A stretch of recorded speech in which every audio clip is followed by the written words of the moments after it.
ഏറ്റവും പ്രധാനമായി ആശയത്തിനും ആദർശത്തിനും മുൻഗണന കൊടുത്തുമ്പോൾ അതോടൊപ്പം രാജ്യത്തിൻ്റെ എല്ലാവിധ നന്മയ്ക്ക് വേണ്ടി അതിനുപകരിക്കുന്ന ഏതെല്ലാം കാര്യങ്ങളുണ്ടോ അത് സാംസ്കാരിക മേഖലയിലാണെങ്കിലും വിദ്യാഭ്യാസ മേഖലയിലാണെങ്കിലും ആരോഗ്യ മേഖലയിലാണെങ്കിലും മറ്റുള്ള ഏത് മേഖലയിലും ആവശ്യമാവുന്ന പ്രവർത്തനങ്ങൾക്കൊക്കെ നേതൃത്വം കൊടുത്തുകൊണ്ട് പ്രവർത്തിക്കുന്ന ഒരു സംഘടനയാണ് സമസ്ത കേരള ജമിയത്തുൽ ഉലമ. ഇവിടെ സൂചിപ്പിക്കപ്പെട്ടതുപോലെ ഇതേവരെ ഏതെങ്കിലും ഒരു വെട്ടി കേസ് പോലും എന്തെങ്കിലും ഒരു നിലക്ക് സമസ്ത കേരള ജമിയത്തുൽ ഉലമയെ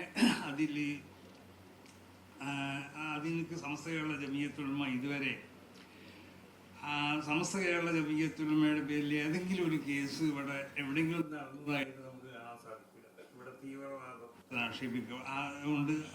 ആക്ഷേപിക്കപ്പെടുന്ന പല സംഘടനകളുണ്ട്, ഭീകരത കൊണ്ട് ആക്ഷേപിക്കപ്പെടുന്ന പല സംഘടനകളുണ്ട്. സമസ്ത കേരള ജമിയത്തുൽ ഉലമ അത് വളരെ തുറന്നൊരു പുസ്തകമാണ്.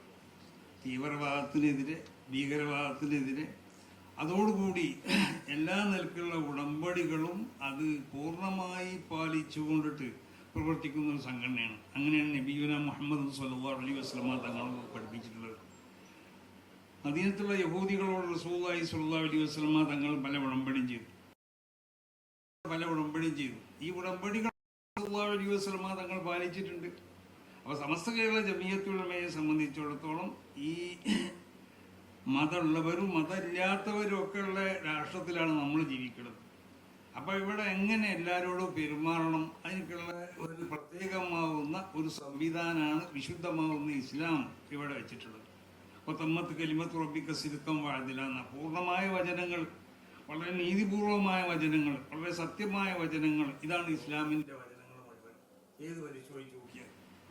അപ്പം അതുകൊണ്ട് ഇവിടെ വർഗീയ കലാപങ്ങൾ ഉണ്ടാക്കാനും അല്ലെങ്കിൽ തീവ്രവാദ പ്രചരണത്തിന് വേണ്ടിയോ അതിനൊന്നും അന്നൽക്കുള്ള ഇവിടെ ഏതെങ്കിലും മനുഷ്യരുടെയിൽ എന്തെങ്കിലും നിലക്കുള്ളതായ അനൈക്യവും സൃഷ്ടിച്ചുകൊണ്ടുള്ള ഒരു പ്രവർത്തനം ഇന്നേവരെ സമസ്ത കേരള ജമിയത്തുൽ ഉലമയിൽ നിന്നുണ്ടായിട്ടില്ല. സമസ്ത കേരള ജമിയത്തുൽ ഉലമയുടെ പോഷക സംഘടനകളിൽ നിന്നുണ്ടായിട്ടില്ല. സമസ്ത കേരള ജമിയത്തുൽ ഉലമയെ സംബന്ധിച്ചിടത്തോളം 14ഓളം പോഷക സംഘടനകളുണ്ട്. ഈ ഓരോ പോഷക സംഘടനകൾക്കും 5, 6, 7 പോഷക സംഘടനകളുണ്ട്. ഇന്നൽക്ക് വളർന്ന് പന്തലിച്ച് ഇവിടെ പ്രവർത്തിക്കുന്ന ഏതെങ്കിലും ഒരു മതസംഘടന ഉണ്ടാവുമെന്ന് ചോദിച്ചാൽ അത് സമസ്ത കേരള ജമിയത്തുൽ ഉലമ മാത്രമായിരിക്കും, വേറെ ഒന്നുമല്ല. വേറെ ഒരു സംഘടന ഇവിടെ കാണിച്ചു തരാൻ നമുക്ക് സാധ്യമല്ല, നമ്മൾ നോക്കിയാൽ ഇവിടെ കാണുന്നതുമല്ല. കാരണം അത്രമാത്രം വിശാലമായ നിലക്ക് പ്രവർത്തിക്കുന്ന ഒരു വലിയ സംഘടനയാണ് സമസ്ത കേരള ജമിയത്തുൽ ഉലമ എന്നുള്ളത്.